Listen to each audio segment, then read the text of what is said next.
शनिवार में मैं विज्ञान की शिक्षिका को आमंत्रित करूंगी कि वो और जो है वो इस पे विशेष जो है वो बच्चों को जानकारी दे दे, क्योंकि साइंस और स्वच्छता का जो है वो चोरी दामन का साथ है। तो मैं आमंत्रित करूंगी शगुफा मैम को, प्लीज वेलकम।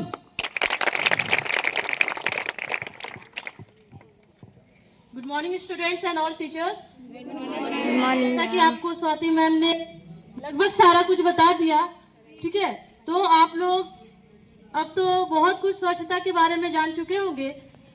वैसे देखा जाए तो स्वच्छता हमारे शरीर के साथ साथ हमारा इन्वायरमेंट, जिसको वातावरण कहते हैं ना, अगर वातावरण साफ है, खुद साफ रहेंगे तो हम लोग हजारों बीमारियों से बच सकते हैं, ठीक है।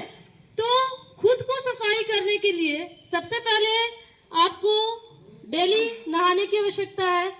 नहाने के साथ साथ आपका बाल साफ है कि नहीं, नाखून आप कट कर रहे हैं कि नहीं, एटलीस्ट वीकली या 10 दिन में अपने नेल को जरूर से जरूर काटिए, ठीक है।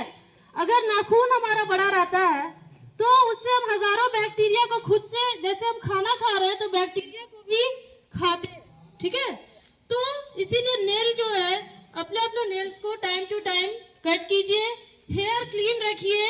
बाल की सफाई वीक में, अगर डेली आप नहीं कर रहे हैं तो वीक में 3 बार जरूर कीजिए। समझ रहे बच्चों? तो स्कूल आप लोग आते हैं, वेरी गुड। जैसा कि हम क्लास में भी आप लोग को इंस्ट्रक्शन दिए हैं, आप लोग दिन भर ड्रेस को पहने रहते हैं, इस ड्रेस की भी सफाई पर डे कीजिए। पर डे नहीं कर पाते हैं तो एक दिन गैप में कीजिए, अल्टरनेट, बताया ना। तो उससे क्या होगा कि आपका हाइजीन मेंटेन रहेगा, स्वच्छता, आप लोग किसी भी बीमारी से बचेंगे, है ना। कहने का मतलब है कि बीमारी आपसे दूर भागने लगेगा अगर आप अपने आप को साफ रखते हैं। दूसरी बात कि जब आप कुछ भी खाने के लिए जाते हैं तो ये बात का जरूर ध्यान रखिए कि पहले हम अपना हैंड वॉश करें, अच्छी तरह से करें, जैसे प्रोसेस होता है उस प्रोसेस से करें। क्लास में मैं बताई भी हूँ क्या प्रोसेस है, फिर मैं सारी क्लास में बता दूंगी कि कैसे आपको हाथ का सफाई करना है। सिर्फ धोने से जाना है, टैप खोलना है, ऐसे ऐसे कर लिए, इससे हाथ साफ नहीं होता, ठीक है। उसके बाद आपको उस हाथ पे हजारों बैक्टीरिया रहता है। ऐसे मेरा हाथ बहुत साफ लग रहा है, लेकिन जब आप इसको माइक्रोस्कोप में देखेंगे तो हजारों बैक्टीरिया मेरे हाथ पर खुद ही बैठा हुआ है। मैं खुद स्वच्छता के बारे में बता रही हूँ, लेकिन मेरे हाथ पे भी बैक्टीरिया है ना। लेकिन जब मैं खाऊंगी तब धोऊंगी। इसलिए आप लोगों को भी हमेशा बोलते हैं, जब भी कुछ खाइए, खाने से पहले हाथ की सफाई सबसे जरूरी है, ठीक है। ये तो आपका पर्सनल बॉडी का सफाई हो गया। बॉडी की सफाई के बाद अपने वातावरण को भी साफ रखिए। आप अपने मोहल्ले में रहते हैं, अगर नाली की गंदगी, सड़क का गंदगी, ये सब क्या है, सफाई रखना आपकी जिम्मेदारी है। आप लोग पढ़े लिखे बच्चे हो, अगर आप लोग साफ करोगे तो सारे गाँव वाले भी सीखेंगे। मैं ये नहीं बोल रही हूँ कि पूरे गाँव का जाके रोड आप झाड़ो, ठीक है, लेकिन सफाई अगर अपने घर के सामने का, अगर अपने गेट के सामने का सिर्फ आप करोगे तो आपको देख के दूसरे दिन बगल वाले घर वाले भी सीखेंगे कि नहीं, सामने का साफ करना है ना।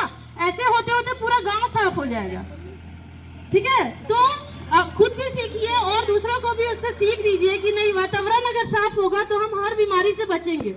स्पेशली इस बरसात के दिनों में अगर नाली का पानी कहीं जमता है, ठीक है, या फिर हम गंदगी है हमारे एरिया में, तो मच्छर बहुत ज्यादा होता है।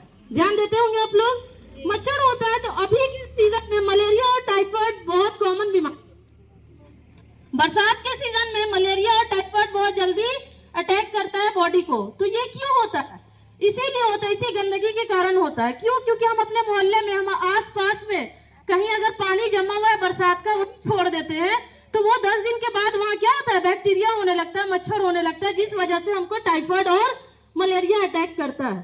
पीने का पानी, हमेशा ध्यान दीजिए, पीने का पानी इधर उधर से पीने का कोशिश नहीं कीजिए। अगर जीवन है, जल ही जीवन है ना, जल ही जीवन है। खाना से पहले पानी की